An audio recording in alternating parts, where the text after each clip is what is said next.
The Titans may be looking for some revenge from last January, but indications suggest that Jamar Chase may be ready to go for this Week 12 matchup. Let's cross over with Locked On Titans and get our first look at the matchup. You are Locked On Bengals, your daily Cincinnati Bengals podcast, part of the Locked On Podcast Network, your team every day.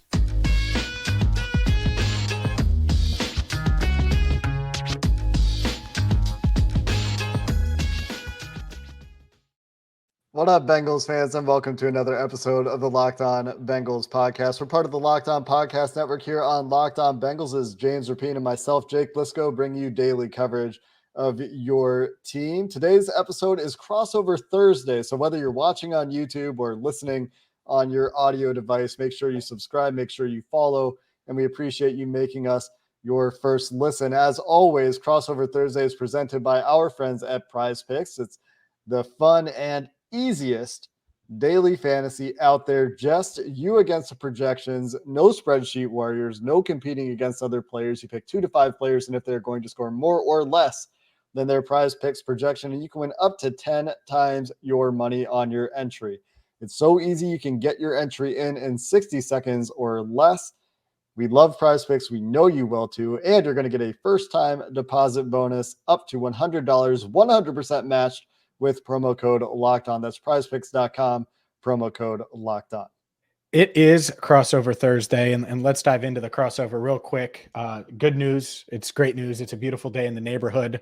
Jamar Chase practiced and looked pretty good during the open media portion of practice on Wednesday. So we'll see if he practices on Friday. The Bengals dark on Thursday. So we'll certainly keep you up to date on that. But without further ado, let's dive in. It's Tyler Rowland who will lead us off here on a Crossover Thursday with Locked On Bengals and Locked On Titans. The biggest storyline for each team. I'll let you guys kind of take the lead on this one. What's the big buzz around Cincinnati right now as we get into this big matchup? It's Jamar Chase. What Jamar Chase is eating for breakfast, what Jamar Chase is eating for Thanksgiving, if Jamar Chase is playing video games or watching football on Thursday, what he's doing on Friday during practice, after practice, before the game, after the game. Will he play in the game? It's all about Jamar Chase. And obviously there are other parts of this. The Bengals have won 6 of 8, much like the Titans after starting 0-2. They've rebounded. But all eyes are on Chase and whether or not he can return. The Bengals are 2-1 without him. The offense has found a way to succeed in recent weeks without him. But with him, well, we know they're a much better football team. So that's certainly the storyline. Will Jamar Chase play or not? And he looked pretty good on Wednesday when we saw him. Joe Burrow hinted at Chase returning, said he expects Jamar to play. So we'll see. Zach Taylor a bit more tight to the vest. But yeah, if Jamar Chase plays, I think that's a huge storyline going into it. And then obviously all the AFC ramifications between the Titans and Bengals, as they're both 2 teams that expect to be playing deep into January.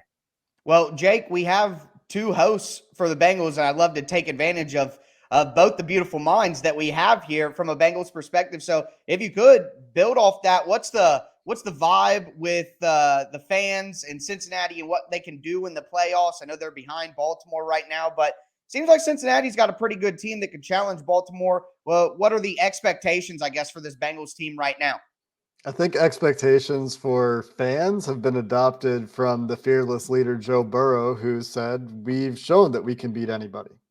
They went out and did it last year, at least in the AFC. They fell a little bit short in the Super Bowl, obviously, but they feel like they can beat anybody. Obviously, it's an any given Sunday league this year, more so perhaps than I can recall in recent history anyway, with some of the weird results we're seeing on a weekly basis. And the Bengals suffered some of those weird results early in the season with Joe Burrow playing by far the worst game I think we'll see from him this year in week 1, coming off the appendectomy against Pittsburgh. Since that time, he's been, generally speaking, very good. The last 5 weeks in particular, very good. So there's a chance that they're hitting their stride for the playoff stretch. And they do need to win a lot of these games where their schedule gets harder. So for the Bengals, the road ahead of them is, can you take some games off these other contenders in the AFC to put yourself in position to make a deep playoff run? Because they have to go through those other AFC playoff teams or likely AFC playoff teams to get there. On the other side, Tyler, Tennessee, after perhaps a slightly rocky start to the season, maybe they seem again to be the class of the AFC South, a division that never fails to impress me with its ineptitude year in, year out. But taking advantage of it with, as some of the players and coaches have pointed out in Tennessee, a very different crew than the Bengals faced in the playoffs last year. Obviously, some of the core is still there, but Mike Vrabel pretty impressive in that approach. What's the biggest story going on with Tennessee as the season goes on? Well, I think you're right about a lot of stuff in there. The thing about Mike Vrabel is he's going to make sure that this team is prepared. Like, they're never going to get outsmarted and outclassed by a large amount on either side of the ball. They're always going to have a smart, sound plan. Whether it works or it doesn't work is a different thing, because execution is different than having the plan. But Mike Vrabel is always going to ensure that they have a pretty solid plan. But for the Titans right now, I think the big story and the big question for fans is, was the offense we saw against Green Bay for real? The offensive line had one of its best pass blocking performances of the season. We saw the Titans for the first time in a long time have a healthy complement of wide receivers out there with Treylon Burks, the first-round rookie who can clearly be a game breaker. He clearly has the talent to elevate the Titans receiving core from what it was without him. So if you put Treylon Burks out there as a dynamic threat, you have Robert Woods, who slides into a more comfortable number 2 position, a guy who doesn't have the full attention on him at all times. Then you have Nick Westbrook-Akina go into a third role, a tertiary role, where he's not asked to be one of your top 2 receivers, and everything kind of falls in line from there. It kind of cures a strong ill that the Titans offense had throughout that middle portion of the beginning of the season. So the question has to be, is this Titans offense for real, the one we saw against Green Bay? And I think the real question behind that is, how do the Titans look against a good team? Because so far, depending on how you feel against the Green Bay Packers, the Titans haven't beaten a good team. The only teams with winning records they've played this year, they've lost to. So Cincinnati is a good team. We know that. And will this offense be this offense against a good team so that the Titans can compete against the good teams this year? That's clearly the biggest question going forward for the Titans. As far as storylines go, it's been brought up here, and a few players have been asked about it. Obviously, the playoff game in January, revenge factor.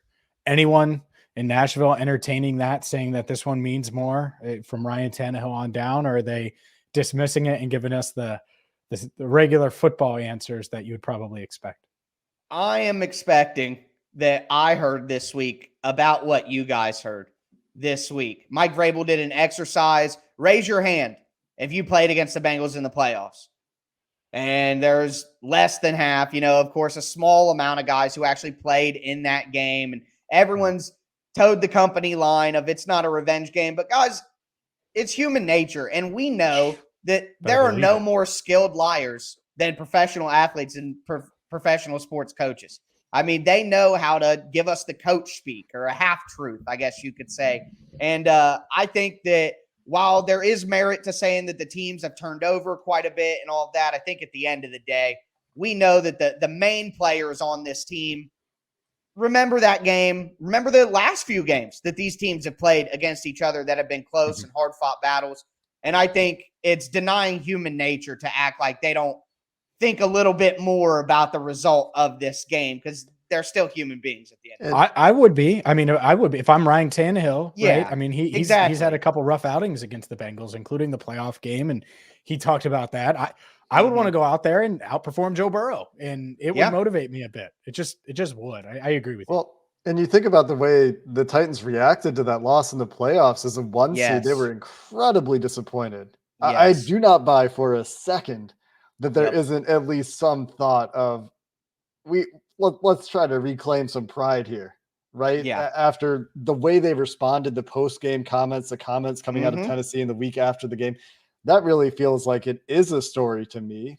But they're going to downplay it, of course, all week until maybe after the game. We'll see there. The one other question I had, I'll let you weigh in on that a little bit more as well. We're watching the health of Joe Mixon and of Jamar Chase, a couple big offensive weapons in Cincinnati. Yes. Is there a similar watch for Christian Fulton and Danico Autry? Do you have a feel for those guys, or is it just not as big of an issue? I would be shocked if Danico Autry played in this game. Fulton, I think that's up and down. I honestly, if I had to tell you, gun to my head, I don't think Fulton plays. I am positive that Danico Autry won't play in this game. I would just be absolutely shocked.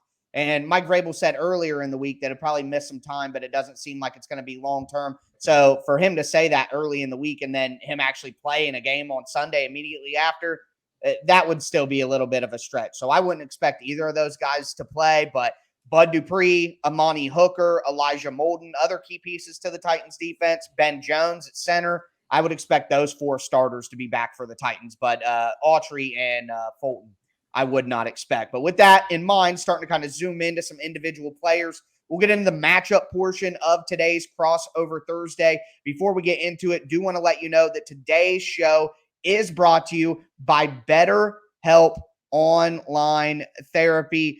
Guys, life doesn't come with a user's manual, and sometimes it's just not working for you, and it's normal to feel like you're stuck. That's why BetterHelp has connected over 3 million people with licensed therapists. It's convenient, it's secure, it's accessible anywhere, and it's 100% online. I actually used BetterHelp, and it was a fantastic experience. They matched me perfectly to the right therapist for me, and it got me through a stressful time in my life, and I feel better for it. I feel like a better version of myself, and everyone deserves to feel like they are their best, and BetterHelp makes sure that it's easy to get started. As the world's largest therapy service, they've matched millions of people with professionally licensed and vetted therapists available 100% online. No waiting rooms, no traffic, no endless searching for the right therapist. Get unstuck with BetterHelp. Learn more and save 10% off your first month at BetterHelp.com/lockedon. That's BetterHelp,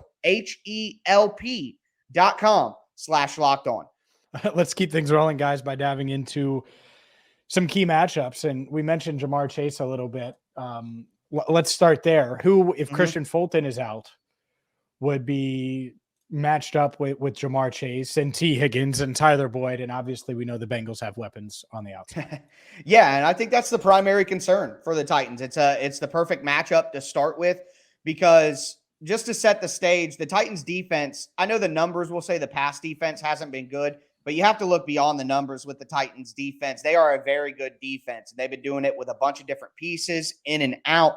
But at the end of the day, the one thing that has hurt the Titans defense the most is just losing one-on-one contested catch situations on the boundary. Mac Hollins went for like 10 and 150 and a couple tutties for the Raiders in week 3. Alec Pierce had a 4-catch, 80-yard game. Alan I know Lazard, him well. yes, and Christian Watson both had literally catches that were big for the Packers in that game in those exact moments. Christian Watson's touchdown, the first one, and then Lazard gets a catch into the red zone. So on the boundaries, when the Titans play that cover one man, where they have that safety lurking to the middle as the robber, or they have their linebacker be the intermediate zone guy with one deep safety, and they play man coverage. That's what they like to do when the chips are on the table. And you could do that, but when you don't have Fulton and you have a rookie and Roger McCreary as your top corner, you're putting your guys out to dry if you do that against this Bengals team. They are ideally tailored to take advantage of the Titans' main weakness on defense. So if Fulton doesn't play, I don't think that they will have a guy shadow Chase or stick with Chase. I think they'll just have Roger McCreary on one side, Trey Avery on one side, Elijah Molden on the inside on early downs, and then on passing downs, McCreary on the inside. And then they'll have Trey Avery or Terrence Mitchell and Greg Maben on the outside. I mean, just listen to what we're saying here. If the Titans don't play too high safety and stick in cover 4 and cover 2, they're gonna get roasted on the outsides. And the Bengals are built to do it, and the Titans are built to be taken advantage by it. So that is the number one matchup, I think, that will decide the game. Is that something that Mike Vrabel's defense is going to do? Are they going to do what they do and play single high? Well, what's their track record tell you? Because last time these teams played, it didn't really matter what Tennessee did in the secondary. I mean, it did, obviously, but you know, ridiculous production from the defensive front. Obviously, will be different players in this game with Harold Landry and Danico Autry unavailable, but still really good players.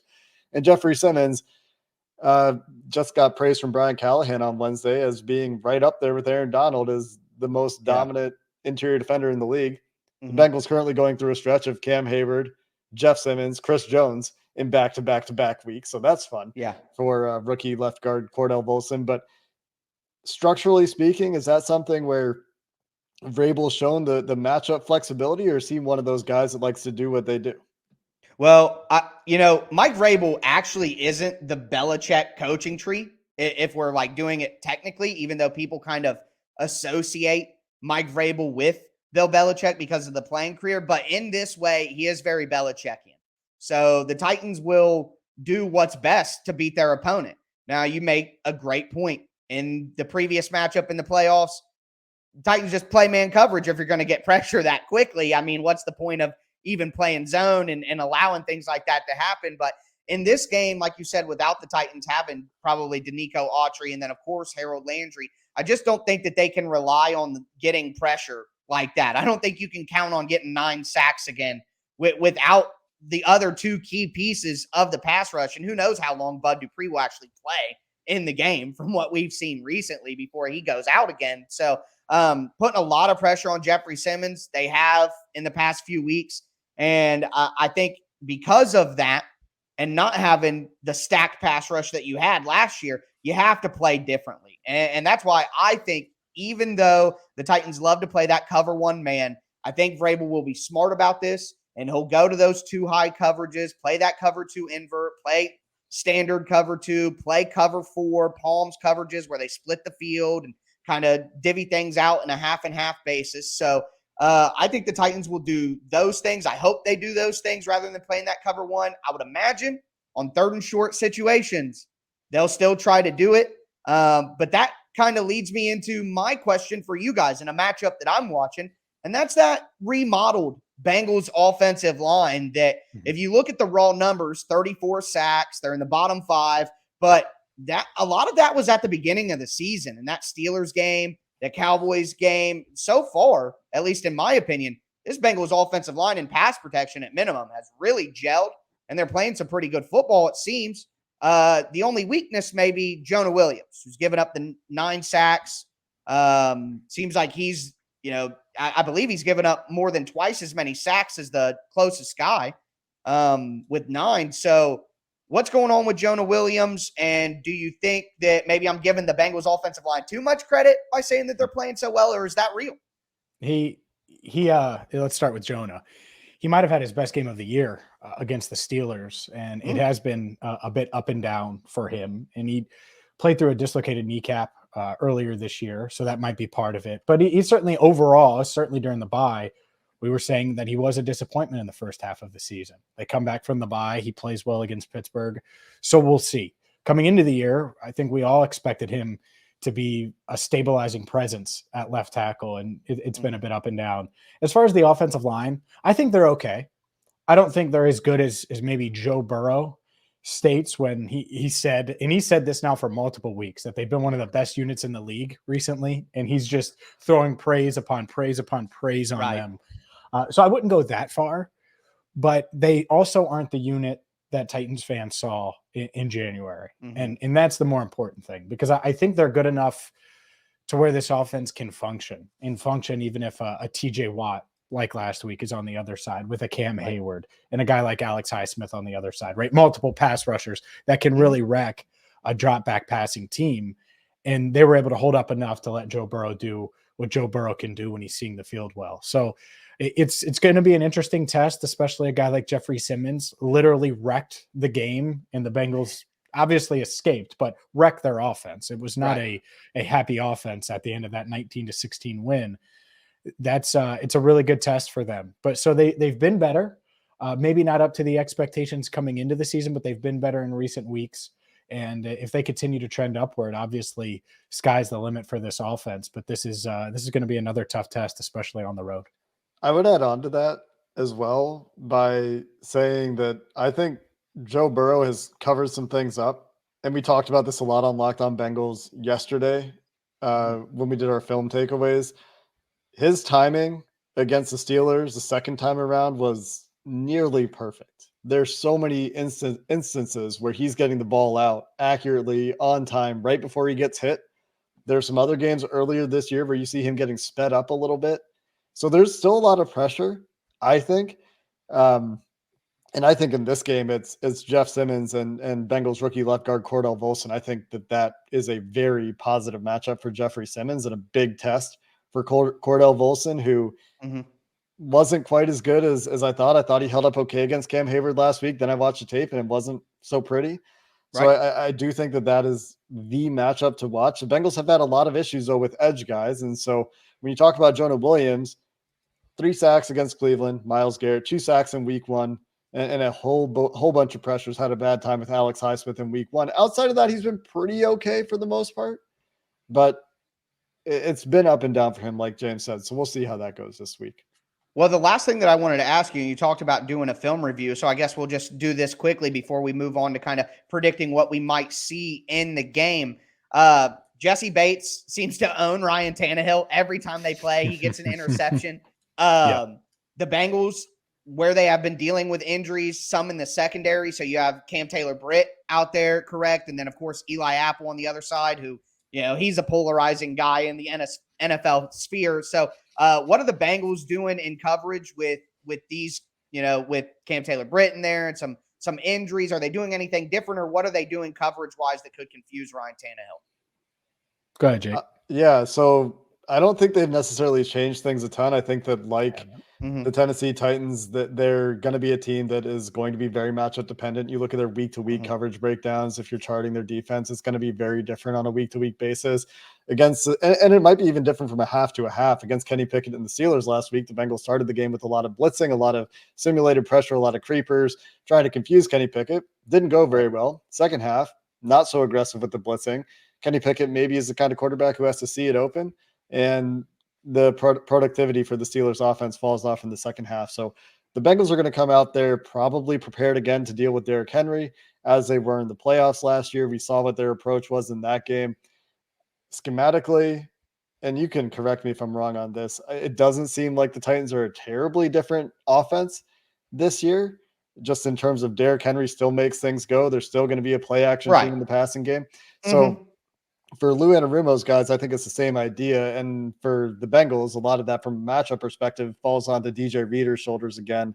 And I think he's still trying to get his feet back underneath him coming off of an injury that caused him to miss some time. He just returned from IR last week, but I know he has a lot of experience playing the Titans and he'll be up for this one. But guys, let's get into some of those predictions. It's a little bit early in the week and it's tough. Playoff rematch. Let's talk predictions coming up next.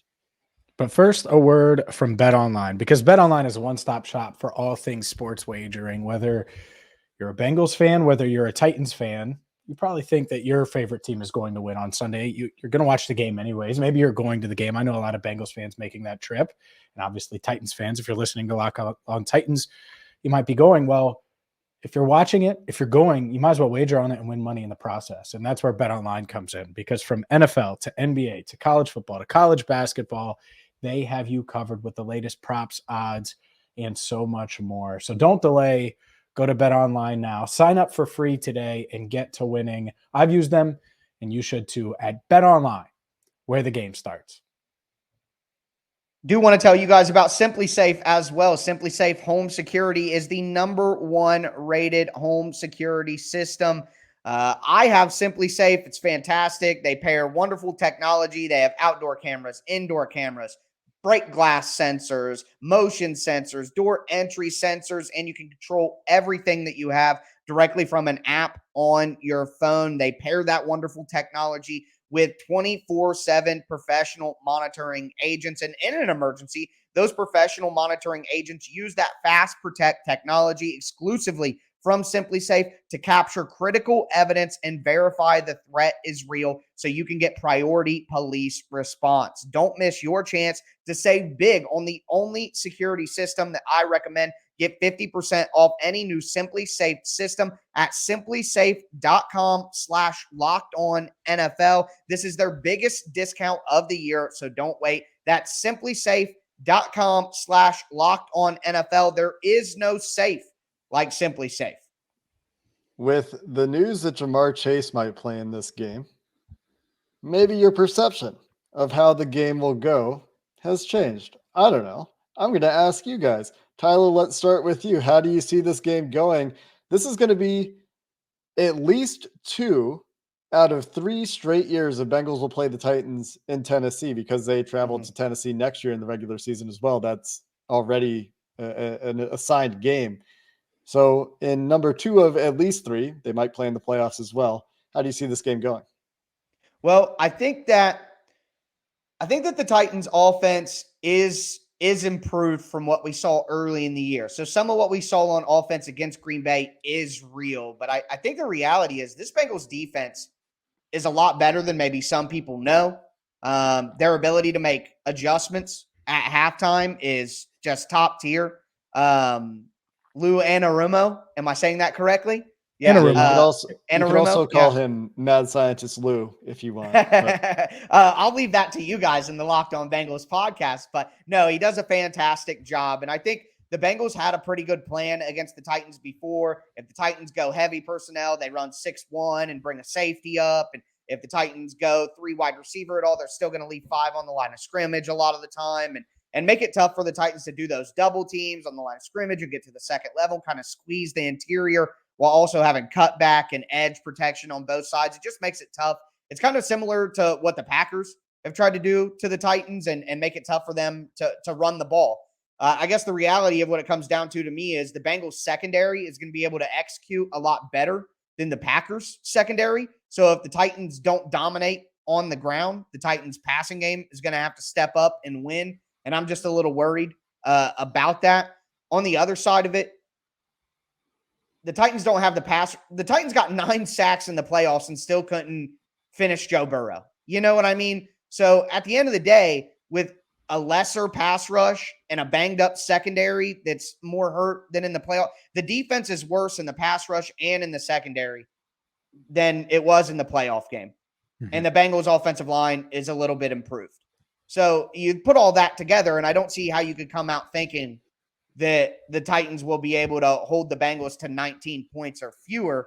And I don't know if the Titans on this Bengals defense can score more than that. So I don't mind to go out there now. I'm going to take the Bengals 24-17 in this game. I think the Bengals are able to get a few turnovers on Ryan Tannehill, and it kind of gives the Bengals a good opportunity to get some scores, get over 20 points like a lot of people haven't been able to do against the Titans since the Bills game. And I think the Bengals do end up winning the game. It should be close. I could see it not being so close as well, but I think 24-17 feels about right for me.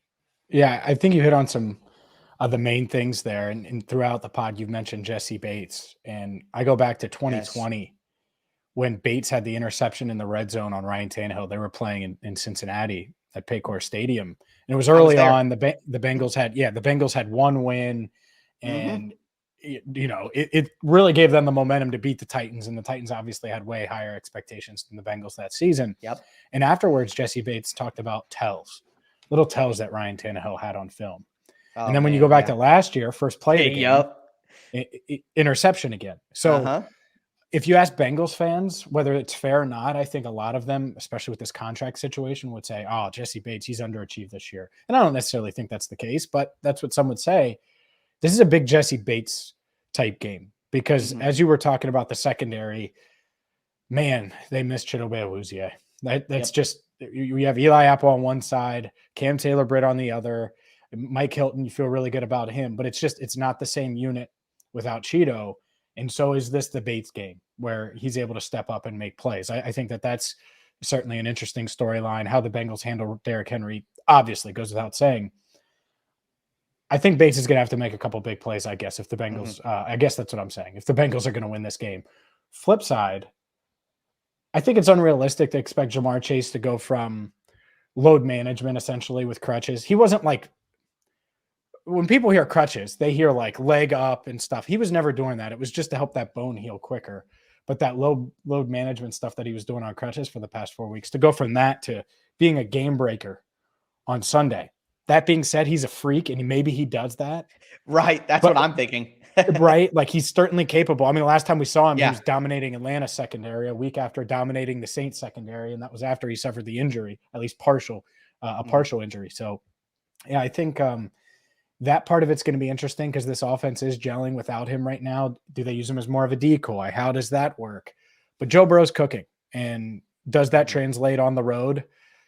It should in a hostile environment. Right. I mean, that was such a crazy game, and it takes me back to January. I'm having flashbacks just thinking about it and talking about these two teams matching up. So it's tough. If I had to make an official prediction right now, I told myself I've been picking, especially the first half of the season. The Bengals underachieved the first half of the season, and I was picking them to win because I thought they were going to win these games, and half of them they lost. Right. This game is more of a toss-up to me.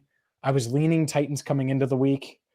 I'm not sure exactly how I'm leaning now with the Ja'Marr Chase potentially playing news, because I honestly, up until Monday, I didn't think it was necessarily going to happen. And then Monday, you get a little intel and it feels like it could. So we'll see there. But I was leaning Titans coming into the week. So I'll hold off. I think it's going to be a field goal game either way. So who's Randy Bullock's backup? Whoever Randy Bullock's backup is, get ready, because it's it looks like Money Mac.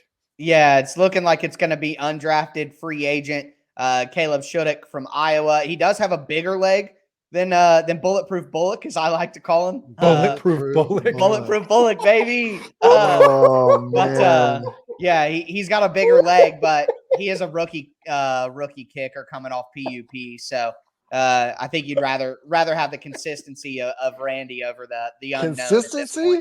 Hey, man, he has not been bad for the Titans. Just don't ask him to kick more than 48 yards. Or in the clutch, right? You know what we call him? We call him. He's made some game-winning kicks for the Titans, though. You know, I gotta mention it. My he's not calf an is all-pro, cramping but he's just been good. Listening to you talk about Bullets. That's what he's out with, calf injury. So is he really? Oh yes. My god! Yes, it's not both of them this time, though. You know what? I wish Randy well. We're making some jokes at Randy's expense here, which, I mean, he was anti-clutch for the Bengals, so you know it is what it is. But yeah. Man, he just missed another game winner with you talking, Jake. I don't know what you're I think that this is going to be an interesting game for both teams.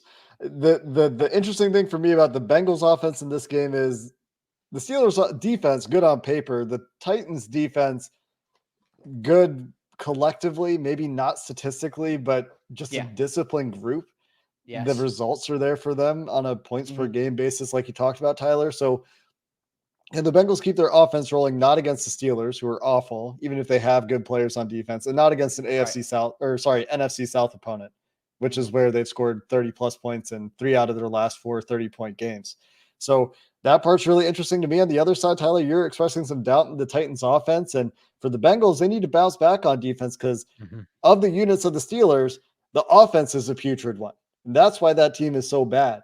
And they just gave up 23 points while the game was in contention, but 30 points total to the Steelers. And all that's essentially in the first half. So this is a game to me where you give up 20 first half points. Maybe you're not in a position to be a second half team and get yourself out of it the way they were against the Steelers, where they were comfortable in the second half getting to that win. And the entirety of this game is going to feel pretty important to me. I think it is a game where you're going to have to play 4 quarters, and the winner of the game could come down to that sort of thing. I think it's going to be a grinded out type. I remember seeing Burrow. Could be. Just like after and obviously you get sacked 9 times and you're harassed the whole time. So they make it tough. The defense does a good job of making it tough, no matter who you are. We saw them limit the Chiefs to only 20 points, and that was with the Titans' backup quarterback and an offense that couldn't sustain a drive whatsoever in the second half. So I think it's definitely going to be a fantastic game. And I think both these teams, if we're honest about it, and you look at who they've beaten, both of these teams don't have a murderer's row for their wins. They haven't beaten a lot of good teams. So I think this will be a nice chip for whichever team wins. Is, hey, you know, we not only did we beat all these other scrubby teams, but we beat a really good team as well. So I think that'll be important. But with that, fantastic crossover conversation. Always good when the Titans and the Bengals meet, and some of the smartest people in the entire network here, James and Jake from Locked On Bengals. Thank you guys for having this conversation. Hopefully anybody who's celebrating Thanksgiving had a good Thanksgiving as well, but that's going to do it for us. Enjoy the weekend of football, and everybody be safe.